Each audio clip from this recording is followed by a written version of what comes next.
Tamar Braxton didn't post a cryptic caption or a vague selfie. She spelled it out. She almost died after a weekend incident that left her with a fractured nose, missing teeth, and barely any strength to speak. She says a friend found her in a pool of blood, and the part that rattled fans most is that she doesn't even remember how it happened. That combination of brutal detail and missing pieces is why this story exploded. It's raw, it's frightening, and it's unresolved. What we do know comes straight from Tamar's own statements, echoed by multiple outlets that reviewed her Instagram posts. She wrote that the injuries were serious enough to alter her mobility and her ability to communicate, and that the shock of it has changed the way she looks at life. In her words, as the days went by, the worse it is, a line that made the ordeal feel less like a one-time scare and more like an ongoing recovery. The timeline places the incident over the weekend, with her public update coming on Tuesday, August 19th. The images and captions weren't the only signals of how shaken she was. Before detailing what happened, she posted a simple message, "Thank you God for waking me up today," and shared a verse from Proverbs 31, an anchor for strength when words are hard to find. That spiritual tone threaded through her updates, with requests for genuine prayers rather than performative concern. It made the post feel less like a press release and more like a plea. Still, the core question remains unanswered: what caused the injuries? No one, neither Tamar nor her reps, has publicly provided specifics. Reports repeatedly confirm the essential facts: the injuries, the discovery by a friend, the missing memory, but draw a careful line at the cause. That vacuum created a swirl of online chatter, but the responsible takeaway is this: the circumstances are unclear, and any theory is just that, a theory. For now, the verified story is a terrifying accident with an unknown trigger and a very real recovery ahead. Context matters here. Tamar has been honest about her health and mental health journey over the years, and the new incident layered fresh trauma on top of existing scars. Coverage notes how she's channeling the fear into a mindset shift, calling for prayers, focusing on healing, and indicating that life looks different now. That framing invites empathy rather than voyeurism, and it's why the post resonated. It wasn't drama for clicks. It was survival. Here's where we leave this first chapter. A high-profile artist wakes up to a nightmare she can't explain, survives it, and tells the world only what she knows for sure. The rest, she withholds either because she can't remember or isn't ready to share. That silence isn't suspicious, it's human. And it sets the stage for what matters next: the recovery, the unanswered questions, and the ripple effect on everything around her. But that wasn't the whole story. In the next section, we'll map out the verified timeline and what's been confirmed, line by line, so you can separate facts from the noise. When a celebrity drops a bombshell like Tamar did, "I almost died," the first thing fans and media want is a clean timeline. But with this incident, clarity is in short supply. Tamar's own words are the foundation. She said she was discovered by a friend, lying in a pool of blood, with no memory of how she got there. That's chilling on its own. But what makes it worse is how little else has been confirmed. There's no police report in circulation, no hospital statement, and not even a vague explanation from her management team. The mystery is almost as heavy as the injuries. Here's what we can piece together. The incident happened over the weekend, likely between Saturday night and Sunday morning, given her wording and the timing of her Tuesday post. By then, she was already recovering but in significant pain. Her nose was fractured, her teeth were damaged, and she couldn't move around freely or speak without difficulty. The way she described her condition, "As the days go by, the worse it is," suggests not only trauma at the time, but lingering complications. That's consistent with what medical experts say about facial fractures: swelling increases in the days following the injury, making it harder to breathe, talk, and heal. Another detail: Tamar has been very deliberate about what she hasn't said. She hasn't claimed it was an accident. She hasn't said it was a violent assault. She hasn't even hinted at whether it happened at home, in public, or elsewhere. Some outlets pointed out that her social media posts were written in a way that stressed survival and faith, rather than explanation. This choice fueled speculation, especially since Tamar has a history of public struggles, including mental health battles and past incidents where fans feared for her safety. But nothing in her current statement indicates this was self-inflicted. The silence feels protective, as if she's guarding the truth until she's ready to share. So why does the timeline matter so much? Because in celebrity culture, gaps invite rumors. Within hours of Tamar's post, Twitter, Instagram, and TikTok were buzzing with theories, everything from domestic violence to a freak accident to something more sinister. The absence of details left fans scrambling for answers, but responsible reporting had to stop short of guessing. Outlets like Complex and Entertainment Tonight stuck to what she said and avoided spinning a narrative around it. And that restraint tells us something: the truth might still be unfolding, or it's something Tamar wants to control on her own terms. The last concrete piece of the timeline is her expression of gratitude afterward. She made it clear that she's alive because someone found her. If that friend hadn't checked in when they did, the story could have been far darker. That's not just a personal anecdote, it's a reminder of how close she came to a different outcome. And it's why her fans are treating this less like a tabloid headline and more like a collective sigh of relief. So, at this point, the timeline looks like this. Weekend, Tamar suffers severe injuries under unknown circumstances. Discovered, a friend finds her unconscious or incapacitated, bleeding heavily. Aftermath, hospitalization or immediate medical care, implied, though not detailed. Tuesday, August 19th, Tamar shares her side: injuries, survival, no cause revealed, calls for prayers. That's it. No police blotter. No eyewitnesses. No leaked reports. Just Tamar's account and the injuries themselves.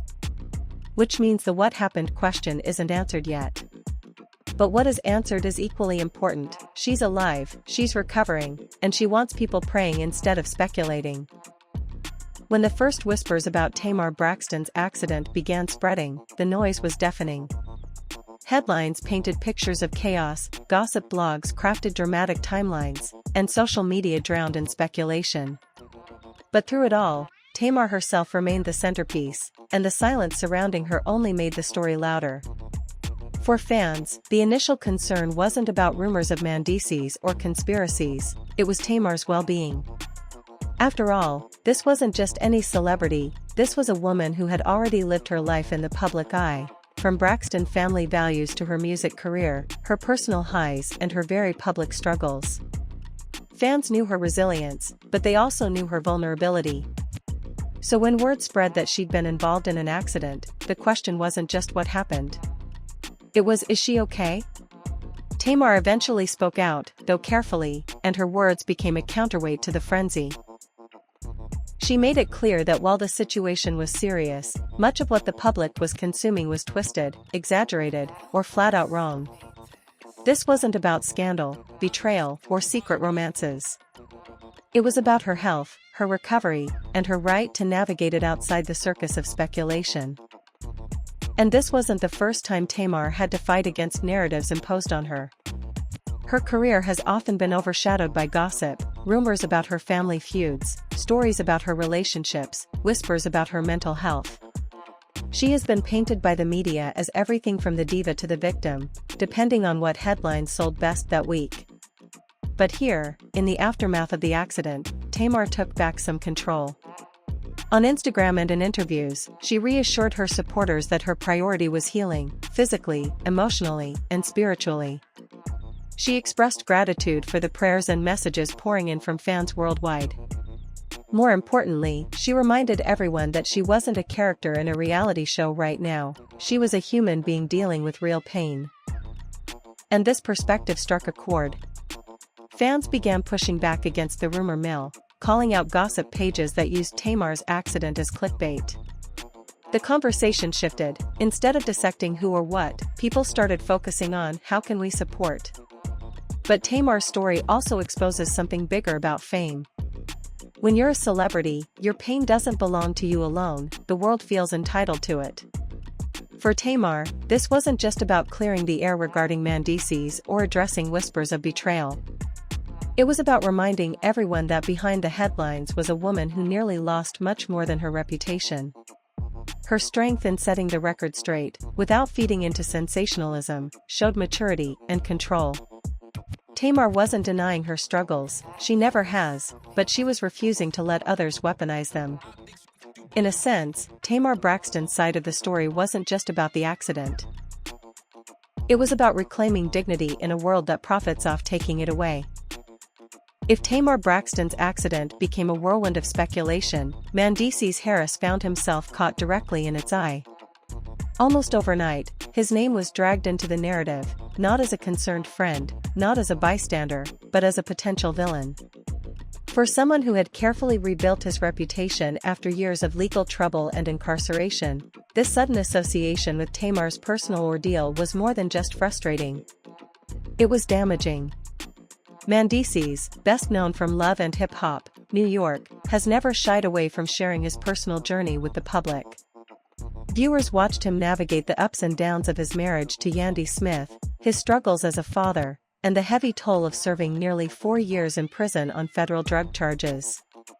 Since his release in 2020, Mandisi's has been deliberate about his image, positioning himself as a family man, an entrepreneur, and a reformed individual trying to do better.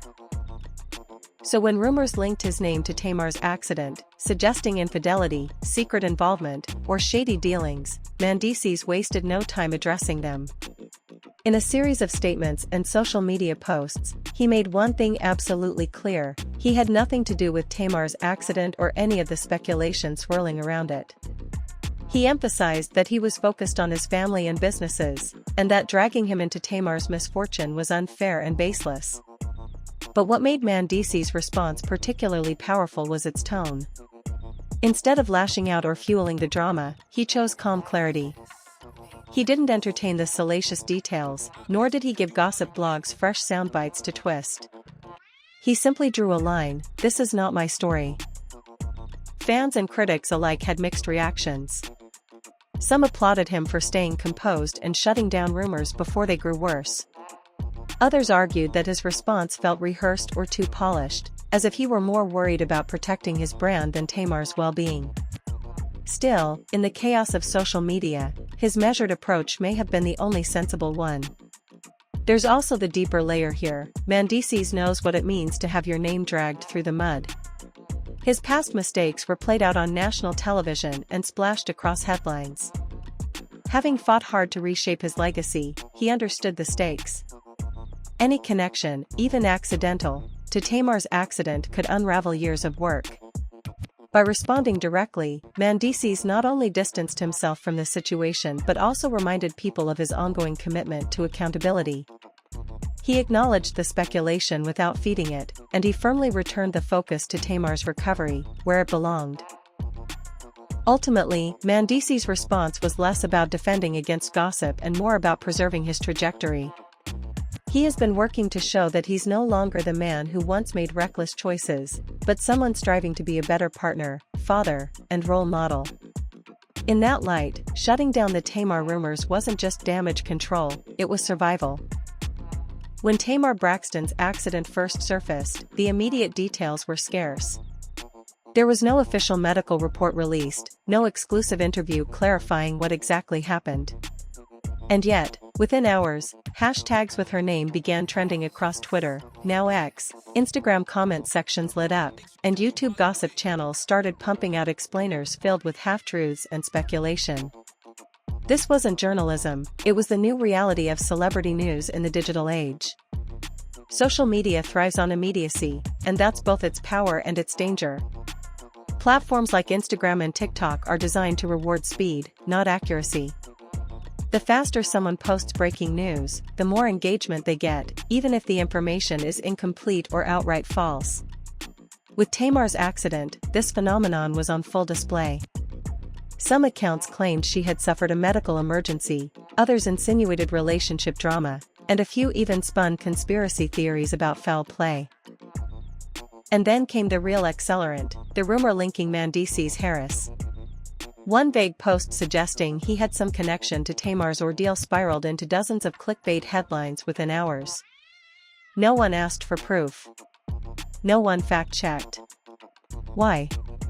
Because in the attention economy, virality matters more than veracity. Fans played a role too. Many rushed to defend Tamar, filling comment sections with messages of support and prayers for her recovery. But others, the so-called speculation warriors, dissected her past relationships, analyzed her recent posts for hidden clues, and tied unrelated dots together to build narratives that fed the drama. This crowdsourced rumor mill blurred the line between concern and entertainment. It's important to remember that Tamar has lived much of her life in the public eye, from Braxton family values to her music career to her candid posts on social media. That visibility makes her more relatable to fans, but it also makes her more vulnerable when something goes wrong. Instead of respecting her privacy during a crisis, online audiences often feel entitled to answers, and when those answers aren't provided, speculation fills the gap. For Mendices, the impact was just as damaging. Social media's lightning-fast spread meant his name was trending in connection to an accident he had nothing to do with. It didn't matter that he issued a statement refuting the claims. By the time truth enters the conversation, misinformation has already gone viral. Studies on digital misinformation show that false news spreads up to 6 times faster than the truth, and this situation was a case study in that dynamic. What we witnessed with Tamar's accident wasn't just a personal event. It was a reflection of how modern celebrity culture operates. The story wasn't shaped by press releases or verified sources. It was shaped by memes, reposts, and comment threads. In that sense, Tamar and Mendices weren't just victims of speculation, they were caught in the machinery of social media itself. The takeaway? Platforms that claim to connect people often end up amplifying chaos. And while Tamar recovers in private, the public continues to debate a narrative built less on facts and more on the addictive pull of speculation. When the dust of rumors begins to settle, what lingers isn't just the question of what happened to Tamar Braxton, it's the broader issue of what these incidents reveal about fame, privacy, and the mental health struggles celebrities face. Tamar's story isn't just one of an accident, it's a window into the pressures of living in a world where your personal life becomes public property. Tamar has always been open about her struggles.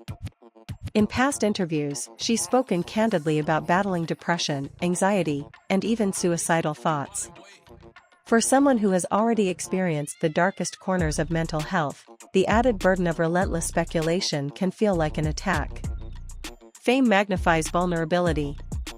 What might be a private setback for someone else becomes a headline when you're in the spotlight. The weight of thousands of strangers dissecting your pain can deepen the very struggles you're trying to overcome. Mental health experts have pointed out that this constant surveillance culture creates an almost impossible situation for celebrities. On one hand, openness about mental health is applauded, and stars like Tamar are praised for being role models in destigmatizing conversations around depression and trauma. On the other hand, that same openness becomes a weapon. Every past confession is rehashed, reframed, and used to explain away current challenges. In Tamar's case, people connected her accident to her history of mental health battles, regardless of whether the two were linked. This shows how fame can strip someone of control over their own narrative. Privacy is another major theme here. Social media has blurred the boundary between public and private life. Fans demand access, tabloids thrive on intrusion, and celebrities often feel pressured to share more than they want, fearing backlash if they don't.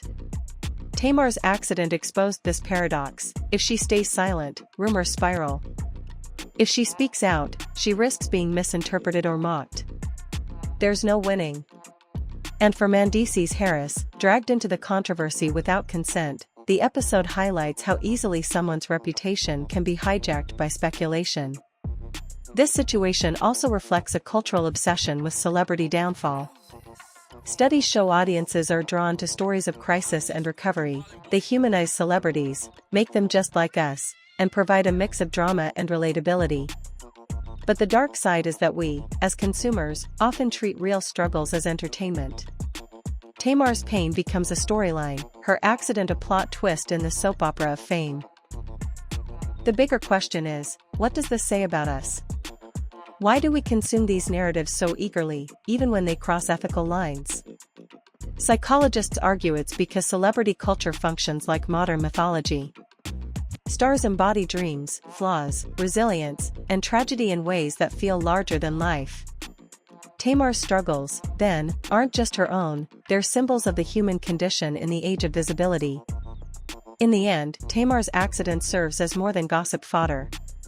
It's a reminder of how fragile mental health is, especially when lived under a spotlight.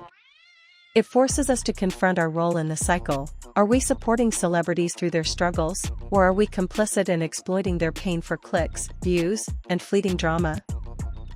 As we reach the end of this story, it's clear that Tamar Braxton's accident is more than a single event. It's a reflection of something much larger.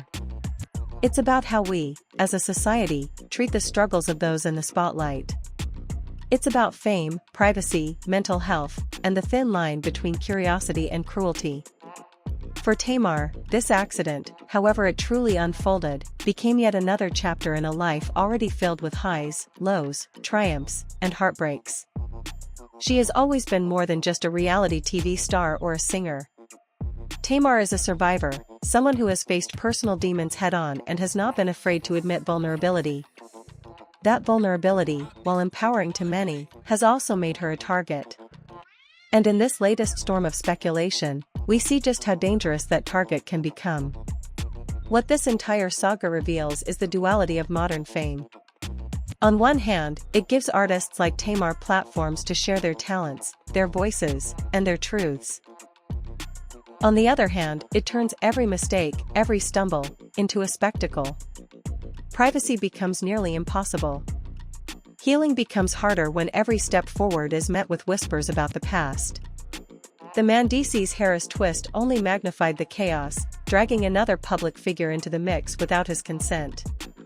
His involvement, or lack thereof, shows how easily misinformation spreads, damaging reputations and creating unnecessary conflict. It's a reminder that in today's digital ecosystem, the line between truth and rumor is thinner than ever. A single blog post or viral tweet can shape the narrative before facts even surface. But beyond the gossip, this story forces us to look in the mirror. Why are we so fascinated by the downfall of celebrities?